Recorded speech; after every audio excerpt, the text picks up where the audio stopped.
Assalamualaikum warahmatullahi wabarakatuh. Saya Agna Maulidi. Di sini saya sebagai pemateri pertama.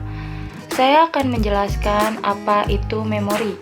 Memori adalah alat di mana kita menggambarkan pengalaman di masa lalu untuk menggunakan informasi tersebut di masa sekarang. Memori dibagi menjadi dua, memori deklaratif dan memori non-deklaratif. Memori deklaratif adalah memori untuk peristiwa, kata, fakta, muka, musik, dan segala bentuk pengetahuan yang telah kita peroleh dalam hidup. Memori ini biasanya lebih menekankan kepada tindakan. Yang kedua ada memori non-deklaratif. Memori non-deklaratif berasal dari pengalaman perubahan perilaku, bukan dari relokasi terhadap masa lalu. Memori non-deklaratif ini bersifat instinktif atau menekankan pada insting. Ada beberapa pendapat para ahli yang telah mengemukakan letak memori atau ingatan. Salah satunya saya mengutip dari Carol Leslie pada tahun 1958 sampai 1980. Psikolog mengatakan bahwa memori ini terdapat di otak. Penelitiannya terhadap tikus pada tahun 20-an memperoleh simpulan bahwa memori tidak berada pada suatu titik atau daerah tertentu di otak, tetapi banyak bagian otak yang terlibat. Menurut Paul M. Silin, otak terdiri atas 3 bagian dasar. Yang pertama, batang atau otak reptil. Yang kedua, sistem limbik atau otak mamalia. Dan yang ketiga, neokortex. Menurut Van Veld dan Roberts, pada tahun 1959, ada 3 macam memori. Yang pertama, memori pengalaman. Yang kedua, memori konseptual. Dan yang terakhir, memori kata. Yang pertama ada memori pengalaman. Memori pengalaman adalah memori yang berkaitan dengan ihwal-ihwal di masa lalu. Yang kedua ada memori konseptual. Memori konseptual adalah memori yang dipakai untuk membangun konsep berdasarkan fakta-fakta yang ada. Dan yang terakhir ada memori kata. Memori kata adalah memori yang mengaitkan konsep dengan wujud bunyi dan konsep tersebut.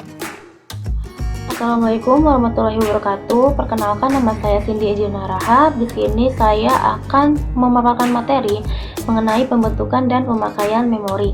Pembentukan dan pemakaian memori ini dibagi menjadi 3. Yang pertama itu ada proses memasukkan informasi. Proses memasukkan informasi ini yaitu mengubah sifat informasi ke dalam bentuk yang sesuai dengan sifat-sifat organisme seperti simbol-simbol atau gelombang-gelombang listrik yang sesuai dengan sifat organisme. Karena kita mengubah fenomena fisik menjadi kode-kode yang diterima ingatan.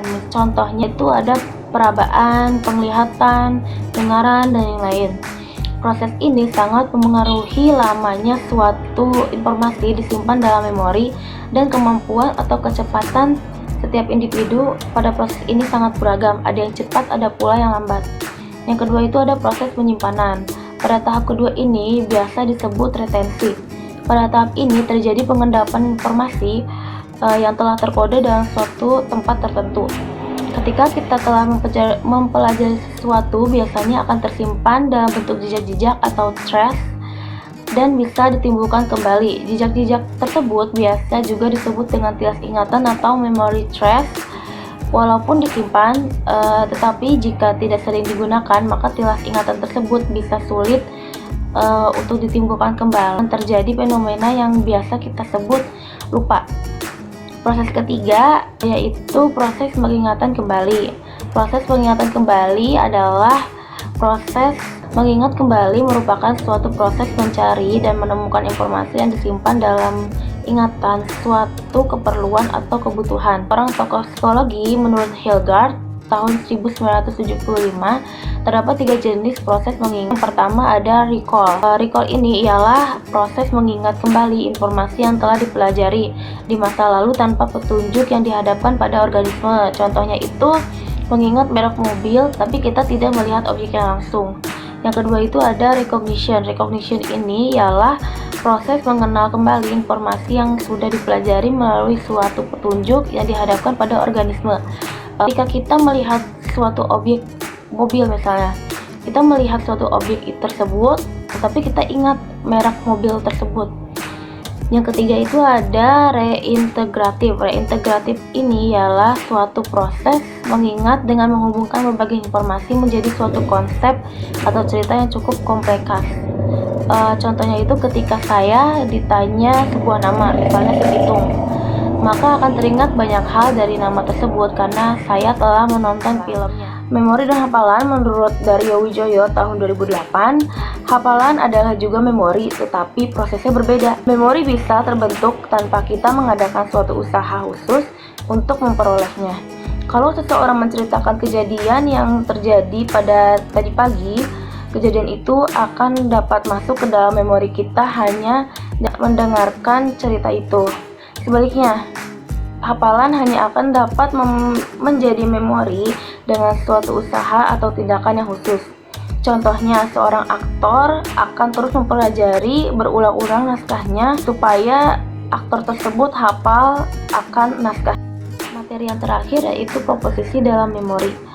Yang tersimpan dalam memori bukanlah kata, melainkan maksud. Tidak kita perlukan lagi, yaitu hanya makna dan proposisilah yang kita simpan. Menurut George Miller tahun 1962 dengan teorinya bernama Theory of Derivational Complexity atau TGC, mengemukakan mudah tidaknya makna suatu kalimat dipahami ditentukan oleh derivasi atau susunan kalimat itu. Dalam TDC terkandung pengertian bahwa kalimat dinyatakan sebagai proposisi dengan segala macam. Contohnya yaitu Sena membeli sepasang sepatu. Yang kedua, Sena tidak membeli sepatu baru. Yang ketiga, apakah Sena membeli sepatu baru? Yang keempat, bukankah Sena membeli sepatu baru? Di antara keempat kalimat tersebut, kalimat pertamalah yang mudah untuk dimengerti. Kalimat kedua susah dimengerti karena mengurupkan derivasi negatif. Sedangkan kalimat ketiga susah dimengerti karena kalimat tersebut merupakan derivasi interrogatif. Dan kalimat keempat adalah yang paling sulit karena perpaduan antara derivasi negatif dan interrogatif. Cukup sekian pemaparan materi dari saya. Terima kasih. Wassalamualaikum warahmatullahi wabarakatuh.